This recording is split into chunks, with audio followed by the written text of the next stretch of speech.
Hi అండి. Welcome to Sweety Shravya all in one YouTube channel. ఎంతో టేస్టీగా యమ్మీగా ఉండే ఎగ్ పులావ్ని ఏ విధంగా తయారు చేసుకుందాం. ఎంత బాగుందో కదా చూడడానికి.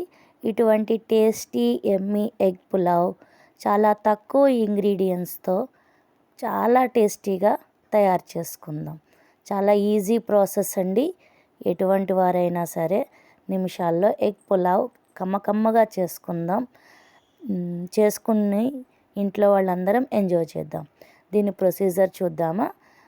ముందుగా కొంచెం కొబ్బరి, గసగసాలు, చెక్క,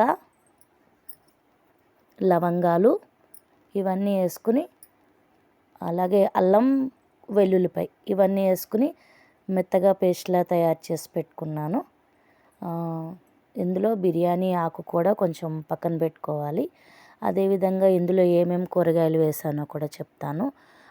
ఒక ఉల్లిపాయ, ఒక క్యారెట్, ఒక చిన్న బంగాళదుంప, బీన్స్, అలాగే టమోటా, పుదీనా, కొత్తిమీర ఇవన్నీ కట్ చేసి రెడీగా పెట్టుకున్నాను.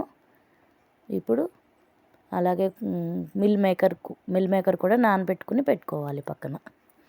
ఓకేనా. ఇవంతా రెడీగా ఉన్న తర్వాత నేను గ్లాస్ బియ్యం చేస్తున్నానండి. మా ఇంట్లో బాస్మతి ఉంటే చేస్తున్నాను. మీరు మామూలు రైస్ అయినా పర్వాలేదు, లేదంటే బాస్మతితో రైస్ అయినా పర్వాలేదు, తయారు చేసుకోవచ్చు. నేను ముందుగా కడిగి పక్కన పెట్టుకున్నానండి. 2 టైమ్స్ కడిగాను. అదేవిధంగా ఎగ్ పులావ్ కాబట్టి ఎగ్స్ని ఇలా ఉడకబెట్టి దాన్ని తొక్క తీసేసి పక్కన పెట్టుకున్నాను. గుడ్డు ఒలిచేసుకుని దాన్ని నేను నాట్లు పెట్టుకుంటున్నాను. నాట్లు ఎందుకు పెడుతున్నాను అంటే మనం వేసే మసాలా అంతా లోపలికి వెళ్ళి తినేటప్పుడు చప్పచప్పగా లేకుండా చాలా బాగుంటుంది. ఈ విధంగా నాట్లు పెట్టుకున్నాను. దాని తర్వాత స్టవ్ వెలిగించుకుని దాని మీద మనం రెడీ చేసుకోవాలనుకున్న గిన్నెని పెట్టుకోవాలి. కొంచెం ఆయిల్ వేసుకోవాలండి తగినంత. అదే దాంతోపాటు నేను హోమ్ మేడ్ గీ కూడా వాడుతూ ఉంటాను. ఇది నేను ఇంట్లోనే తయారు చేసుకుంటాను. మీకు కావాలంటే కామెంట్ పెట్టండి, ఏ విధంగా గీ తయారు చేస్తానో చెప్తాను. చాలా బాగుంటుందండి, కమ్మగా ఉంటుంది నేను చేసే నెయ్యి. మీకు కావలిస్తే తప్పకుండా కామెంట్ చేయండి గీ ఎలా చేస్తారు అనేది. నేను తప్పకుండా నా స్టైల్లో గీ చేసి పెడతాను. అలాగే ఒక అర స్పూన్ పసుపు వేసుకోవాలి అందులోని.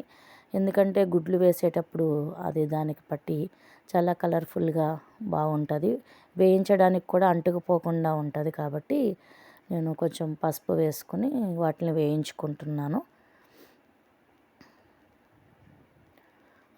ఈ విధంగా వేయించుకోవాలి. ఈ విధంగా 1 మినిట్ వేయించుకోవాలండి.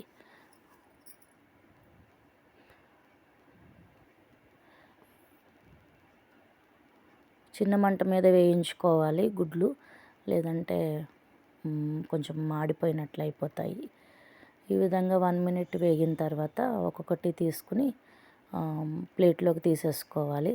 ఎందుకంటే బిర్యానీ అయిన తర్వాత ఆ గుడ్లు అందులో వేసేసుకుంటే బాగుంటాయి. ఫస్ట్ నుంచి ఉంటే కనుక మనం గరిటె పెట్టి కలిపేటప్పుడు ముక్కలు అయిపోతాయి. కాబట్టి ఇలా ఈ వేగిన గుడ్లను తీసి పక్కన పెట్టుకోవాలి. ఎంత బాగున్నాయి కదా చూడడానికి. ఇప్పుడే వాటిని తినేయాలనిపిస్తుంది కదా మీకు. నాకు కూడా బాగా నచ్చినాయి. ఈ విధంగా తీసుకుని పక్కన పెట్టుకున్న గుడ్లని తర్వాత ఇందులో చూడండి ఎంత కలర్ఫుల్గా ఉన్నాయో. తర్వాత ఇందులో మనం ఇందాక మిక్సీ చేసి పెట్టుకున్నాం కదా మసాలా అంతాను, లవంగ, గసగసాలు, చెక్క, అల్లం వెల్లుల్లిపాయ పేస్టు ఇవన్నీ వేసాం కదా. ఓన్లీ కొంచెం మసాలా మాత్రమే వేసాను నేను. ఎందుకంటే మసాలా ఎక్కువైతే కూడా మంచిగా అనిపించదు. లైట్ మసాలా ఉండేటట్టు వేసుకుని ఒకసారి వాటిని వేయించుకోవాలి. ఈ విధంగా మనం వేసుకున్న ఆయిల్ పైకి తేలేంత వరకు మసాలా వేయించుకుంటే మసాలా వేగిపోయినట్టు రెడీగా ఉన్నట్టు తెలుస్తుంది. ఇలా నూనె పైకి తేలేంత వరకు మసాలాని వేపుతూ ఉండాలి, లేదంటే అడుగంటేస్తుంది. అడుగంటకూడదు అంటే కొంచెం సేపు ఇలా మనం దగ్గరుండి సిమ్లో మసాలాను వేయించుకోవాలి. మసాలా వేగిన తర్వాత ఇందాక కూరగాయ ముక్కలు కట్ చేసి పెట్టుకున్నాం కదా, అవన్నీ ఒకేసారి వేసేసుకోవాలి. ఇవన్నీ తొందరగా మగ్గిపోయి మెత్తగా ఉడికిపోయి కూరగాయలే అండి, అందుకోసమే నేను ఒకేసారి వేసేసాను. మీరు కూడా ఒకసారి ఈ ప్రొసీజర్ ఫాలో అవ్వండి, చాలా బాగుంటుంది. చాలా తక్కువ టైంలో కూడా అయిపోతుంది, చాలా టేస్టీగా. ఈ విధంగా వేయించుకున్న మసాలాను ఒకసారి కూరగాయ ముక్కలన్నిటికీ కలిసేటట్టు వేసేసుకోవాలి. ఈ విధంగా ఒకసారి మొత్తం కలుపుకున్న మసాలాని తర్వాత కొంచెం సేపు మనం మూత పెట్టి మగ్గించుకుంటే మొత్తం కూరగాయలన్నీ మసాలాకి పట్టి చాలా టేస్టీగా యమ్మీగా ఉంటుందండి పులావ్ అయితే మాత్రం.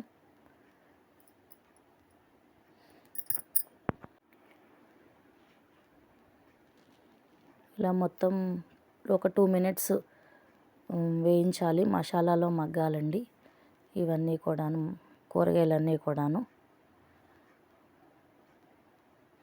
ఒక్కోసారి మధ్య మధ్యలో కలుపుతూ ఉండాలి, లేదంటే అడుగు పట్టేస్తుంది.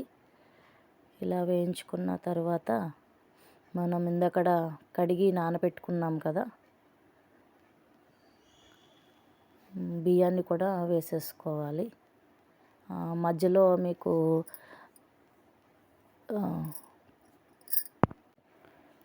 బిర్యానీ ఆకు వేసానండి, ఆ క్లిప్ మిస్ అయ్యింది.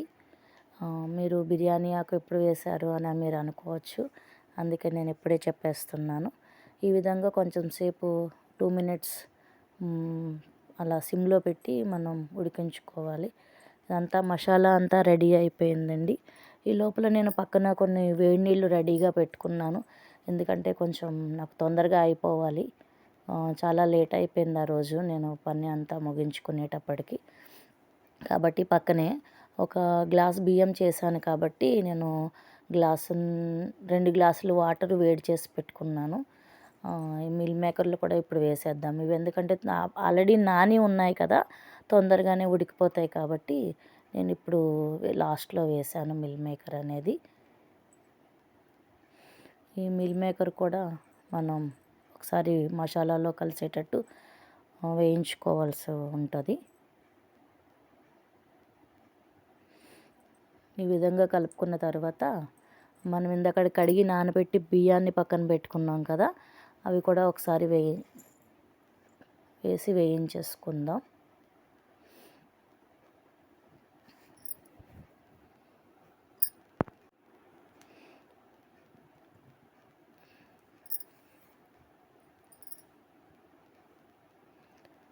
తర్వాత ఈ బియ్యాన్ని కూడా అందులో వేసేసాను నేను. అందులో ఇందాక వేడి చేసి పక్కన పెట్టుకున్నాను 2 గ్లాస్ వాటర్ అన్నాను కదా, ఆ 2 గ్లాస్ వాటర్ అందులో పోసేసాను.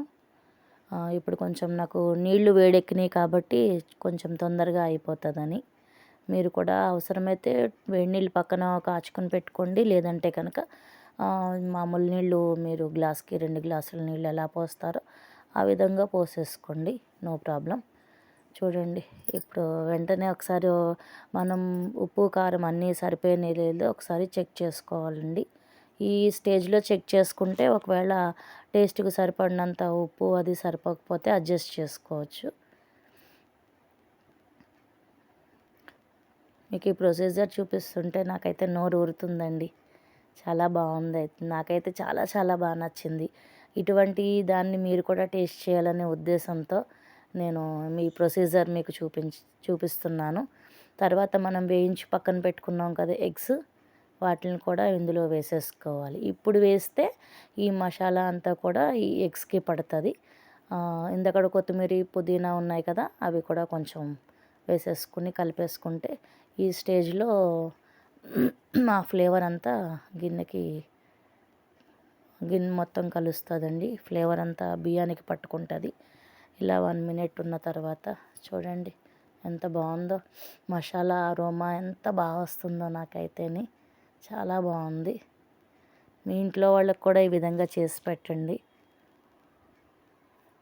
ఎటువంటి హెవీ మసాలా లేవు, ఎటువంటి వారైనా కూడా బయట చల్లచల్లగా వాతావరణం ఉన్నప్పుడు ఈ విధంగా చేసుకుంటే మొత్తం 1 మినిట్‌లో బిర్యానీ అంతా ఖాళీ అయిపోతుందండి. అంత టేస్టీగా ఉంది. మా ఇంట్లో హోమ్‌మేడ్ ఘీ ఉందన్నాను కదా! ఆ ఘీ కూడా కొంచెం వేసుకున్నాను నేను. 1 మినిట్ అలా ఉంచుకుంటే కనుక చూడండి yummy yummy egg biryani ready, egg pulao ready అయిపోయింది. ఓకేనండి, మీకు నచ్చినట్లయితే తప్పకుండా చేసుకోండి. Thank you. బాయ్.